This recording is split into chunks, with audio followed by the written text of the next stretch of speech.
नमस्कार। अहोई अष्टमी का पावन व्रत कार्तिक मास के कृष्ण पक्ष की अष्टमी तिथि को रखा जाता है। यह व्रत संतान की लंबी आयु, सुख, समृद्धि और स्वास्थ्य के लिए किया जाता है। माताएं निर्जला उपवास रखती हैं और शाम को तारों को अर्घ्य देकर व्रत पारण करती हैं। इस व्रत की कथा सुनना या पढ़ना अत्यंत फलदायी है।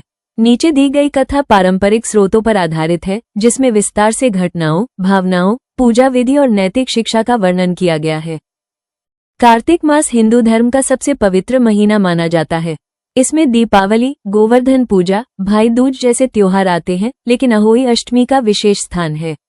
यह व्रत करवा चौथ के 4 दिन बाद और दीपावली से 8 दिन पहले आता है। इस दिन माताएं अपनी संतान की रक्षा और दीर्घायु के लिए निर्जला व्रत रखती हैं। अहोई माता को मां पार्वती का स्वरूप माना जाता है, जो स्याहू, सेही या साही के रूप में प्रकट होती हैं। कथा के अनुसार स्याहू माता जीवों पर दया की देवी हैं। अनजाने में जीव हत्या का पाप भी इस व्रत से क्षमा हो जाता है। व्रत की शुरुआत सुबह स्नान से होती है। महिलाएं स्वच्छ वस्त्र धारण कर संकल्प लेती हैं, मैं अहोई अष्टमी का व्रत अपनी संतान की मंगल कामना के लिए रख रही हूँ। पूजा के लिए चांदी की अहोई स्याहू बनवाएं, जिसमें 2 चांदी के दाने मोती जैसे डलवाएं। शाम को दीवार पर गेरू से अहोई माता, स्याहू और उसके 7 बच्चों का चित्र बनाएं। चौकी पर लाल वस्त्र बिछाकर कलश स्थापित करें। रोली, चंदन, फूल, धूप, दीप, फल, मिठाई अर्पित करें। एक कटोरी में हलवा और रुपये रखकर बायना निकालें।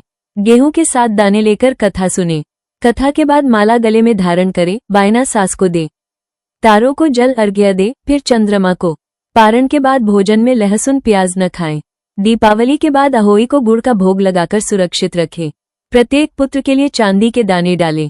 यह व्रत त्याग, दया और मातृत्व की शिक्षा देता है। अब सुनिए पूर्ण कथा, जो साहूकार की बहू की कहानी पर आधारित है। ये कथा सुनने से संतान की रक्षा होती है। कथा का प्रारंभ। साहूकार का सुखी परिवार बहुत प्राचीन काल की बात है। एक विशाल नगर में एक धनी साहूकार रहता था। उसका नाम था हरिप्रसाद साहू।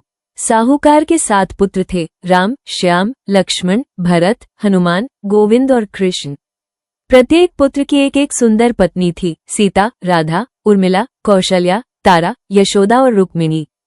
ये सभी बहुएं घर का काम संभालती, लेकिन सबसे छोटी बहू राधा सबसे परिश्रमी और भक्तिमान थी। साहूकार की एक इकलौती बेटी भी थी, नाम था गौरी। गौरी बचपन से ही अपनी भाभीयों से बहुत प्रेम करती थी। वो हमेशा उनके साथ रहती, उनके कामों में हाथ बटाती। नगर में साहूकार का वैभव देखते ही बनता था। उनका विशाल हवेली था, जिसमें सोने चांदी के थाल, रेशमी वस्त्र और अनाज के ढेर भरे पड़े थे।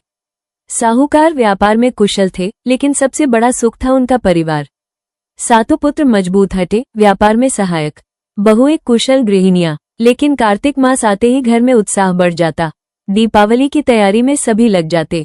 दीपक बनाने के लिए मिट्टी चाहिए होती, घर की लिपाई पोताई के लिए। इस वर्ष भी दीपावली नजदीक थी। कार्तिक कृष्ण अष्टमी का दिन था। साहूकार ने कहा, बेटियों, कल से दीपक बनेंगे, मिट्टी लानी होगी।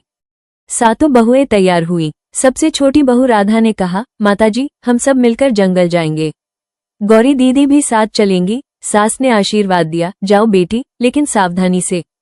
जंगल में स्याहू, सेही रहती है, उसके बच्चों को हानि न पहुंचे। गौरी ने हंसकर कहा, भाभी, डरिए मत, हम सब साथ हैं। सुबह उठकर सभी ने स्नान किया, स्वच्छ वस्त्र पहने, कुदालें उठाई और जंगल की ओर चली। जंगल हरा भरा था, पेड़ों पर फल लटक रहे, पक्षी चहचहा रहे। रास्ते में बहुएं बातें करती, इस दीपावली पर कितने दीपक जलाएंगे, घर कितना सुंदर सज जाएगा। गौरी ने कहा, भाभी, मैं सबसे ज्यादा दीपक बनाऊंगी। वे एक स्थान पर पहुंची जहां मिट्टी अच्छी लग रही थी। जेठानी ने कहा, यहीं खोदो। सभी ने कुदाल चलानी शुरू की।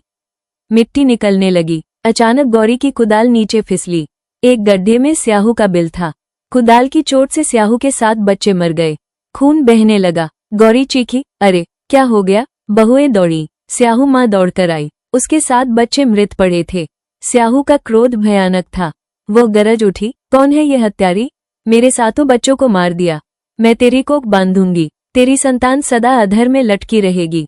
गौरी डर गई, रोते हुए बोली, मां, अनजाने में हो गया, क्षमा करो। लेकिन स्याहू का श्राप दे चुका था। वह जंगल में गायब हो गई। बहुएं मिट्टी छोड़कर घर लौटी। गौरी रो रही थी। राधा ने सांत्वना दी, दीदी, भगवान क्षमा करेंगे। घर पहुंचकर सास को सारी बात बताई। सास ने कहा, बेटी श्राप का फल भुगतना पड़ेगा, लेकिन दया से काम लो। उस रात गौरी की नींद न आई। वो सोचती रही, मेरी भाभियों को क्या दोष, मैंने तो गलती की। अगले दिन गौरी ने भाभियों से कहा, दीदी श्राप मेरे कारण है, कोई मेरे बदले कोख बंधवा ले। जेठानियां मना कर दी, लेकिन राधा ने सोचा, अगर मैं न बंधवाऊंगी तो सास दुखी होंगी, परिवार टूटेगा। राधा ने कहा, दीदी मैं बंधवाती हूँ। गौरी रो पड़ी, नहीं भाभी। लेकिन राधा अडिग रही। कथा का मध्य, श्राप का फल और संघर्ष। समय बीता, राधा को पुत्र प्राप्त हुआ। नाम रखा गया छोटू। घर में खुशी का ठिकाना न रहा। साहूकार ने उत्सव मनाया, लेकिन 7वें दिन छोटू की अचानक मृत्यु हो गई। राधा का हृदय विदीर्ण हो गया, वह रो रोकर बेहोश हो जाती। सास ने सांत्वना दी, बेटी धैर्य रख, भगवान की माया। लेकिन अगले वर्ष फिर पुत्र हुआ, नाम बाबू। 7वें दिन वही कथा दोहराई। एक एक कर 7 पुत्र हुए, सभी 7वें दिन प्राण त्याग दिए। साहूकार का घर शोक सागर बन गया। 7 बहुएं रोती, लेकिन राधा सबसे दुखी। वो रात दिन रोती, माता स्याहू मैंने क्या पाप किया, मेरी भूल थी, लेकिन मेरे बच्चों का क्या दोष। एक दिन साहूकार ने पंडित जी को बुलाया।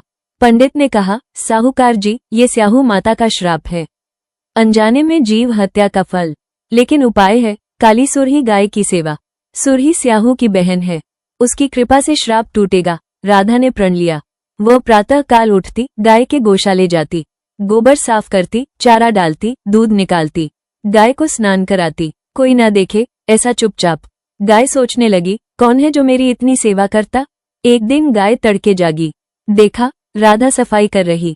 गाय बोली, बेटी तू कौन, तेरी सेवा से मैं प्रसन्न, वर मांग। राधा रो पड़ी, माँ स्याहू ने मेरी कोख बांध रखी, खोल दो। गाय बोली, चल मैं तुझे स्याहू के पास ले चलूंगी। 7 समुद्र पार है उनका बिल। दोनों रवाना हुई। रास्ता कठिन, रेगिस्तान, जंगल, पहाड़, धूप तप रही। एक वट वृक्ष के नीचे विश्राम। अचानक सांप आया, गरुड़ के घोंसले की ओर। घोंसले में गरुड़ के 7 बच्चे। सांप डसने को तत्पर। राधा ने कुदाल उठाई, सांप को मार डाला। बच्चे बच गए। थोड़ी देर में गरुड़ आया, खून देखा, क्रोधित, चोंच से राधा पर प्रहार। राधा चिल्लाई, माँ मैंने तो बचाया।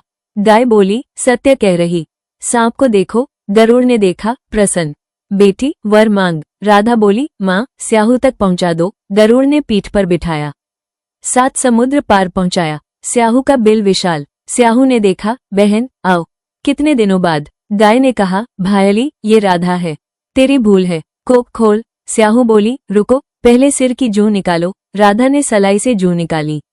स्याहू प्रसन्न, 7 सलाई डाली, 7 पुत्र होंगे। राधा बोली, माँ मेरी कोख तो बंदी है। स्याहू हंसी, ठगी, लेकिन वचन है, जा 7 पुत्र 7 बहू मिलेंगी।